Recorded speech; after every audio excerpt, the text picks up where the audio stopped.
radical lawyer. I think she's a very modern radical lawyer. Gareth Pierce.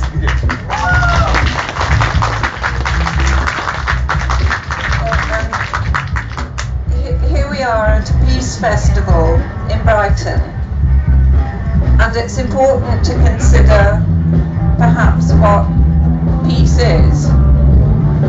And in this country, which is now at the moment waging war elsewhere in the world, it's important equally to know that no one is waging war on this country. We are at peace in this country. Peace is an incredibly important proposition for us to consider. It's important for us to consider how we achieve peace, real, true, genuine, just peace. And do we have it in this country? And do we deserve it?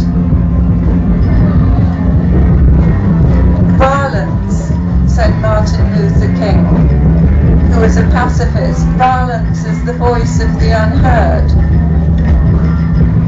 And we have to ask why in this country now do we have wartime measures of the most extreme kind, emergency measures which have taken away the most fundamental of human rights for citizens and non-citizens who live here.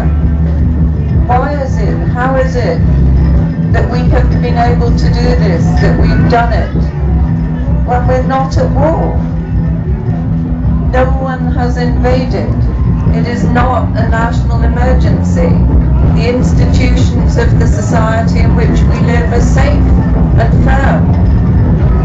And yet, we have introduced in the past 7.5 years the kind of measures that were never introduced in World War I or World War II. We have people, as Yvonne has been describing, under house arrest. We have children growing up in households who echo the experiences of children who grew up in apartheid South Africa under house arrest, who tell you that they're stigmatized, that their parents don't have friends who can come to the house without being cleared by the Home Office. The children are not allowed to work on computers. The children are in detention at school. The children fail at school because they're different from other children. And why? Why are they under control orders? Why are they under house arrest? They don't know. They don't know because the so-called evidence on which these executive measures have been imposed on them are all entirely on the basis of secret evidence. We've created new kinds of courts, new kinds of procedures. Instead of a trial if you're accused of involvement in a crime, instead of a trial before a judge and a jury, you have a secret court in which everyone disappears and you and your lawyers are separate and you don't know what's told against you. Now in this kind of experimentation, which is a dangerous experiment, it's to see how far a government can go. And the government now, this government has gone very far. And so far the experiment in many ways has succeeded, because although cases have been won, including in the highest court in this country, including in the European Court of Human Rights, as soon as a case is won and an issue, a victory gained, the executive just changes. As Tony Blair said, the rules of the game have changed. But there are rules and it's not a game. But the goalposts get moved again and again.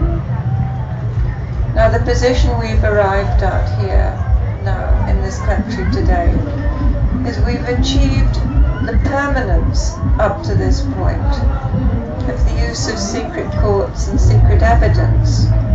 We have judges who are used to it, who run the scheme of things, We have government lawyers who stand up and fight for it. We have ministers who somehow think that it's necessary. It isn't necessary. It's downright dangerous. It makes this country not a safer place.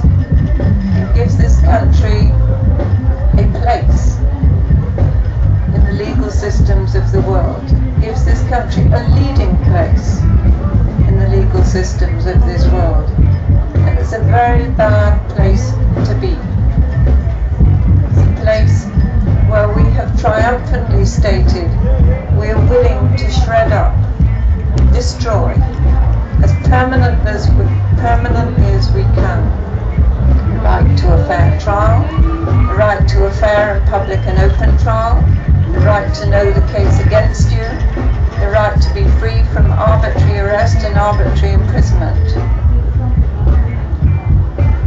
The only sane way we get out of this mess is to say this is crazy, this is nonsense, and this is utterly untrue. We don't trust it, we don't like it, we won't have it.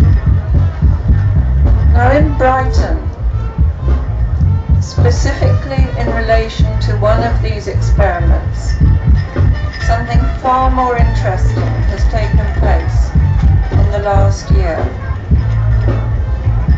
One man who had been in prison for 8 years in this country, never charged, never tried, finally for a brief period was granted bail.